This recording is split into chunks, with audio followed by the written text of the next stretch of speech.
नमस्कार मु लीजा स्वागत करुच्ची मो मिनी ब्लॉग रे।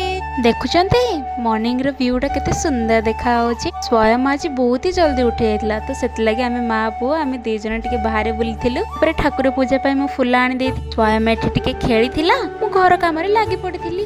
बेडशीट भी चेंज कर देथिली। तापरे स्वयं पय ब्रेकफास्ट बनै देथिली ताकू दे देथिली से निजे खाइबो। तापरे मो नित्य कर्म सारी मो पूजा भी सारी दे एठी कपड़ा गुडा मो फोल्ड करथिली। मो स्वयं मोर हेल्प कर लंच रे बनैथिली भात आ डाली आ पनीर तरकारी बाहर मगे दी। स्वयं को गाधे एडी रेडी कर देथिली। लंच रे बनैथिला भात डाली आ पनीर तरकारी। स्वयं मु आमे दे जण खाइ सारी बाहर को आसे एतले टिके बुलिबा को। आपण माने जानि चंती आ 2 दिन गले स्वयं स्कूल जीव। ए कथा भाबी मनटा बहुत ही खुशी अछि किंतु टिके टिके दुख रही होछि जे मो स्वयं एते बड़ हे गेला जे मते छाडी से स्कूल जीव।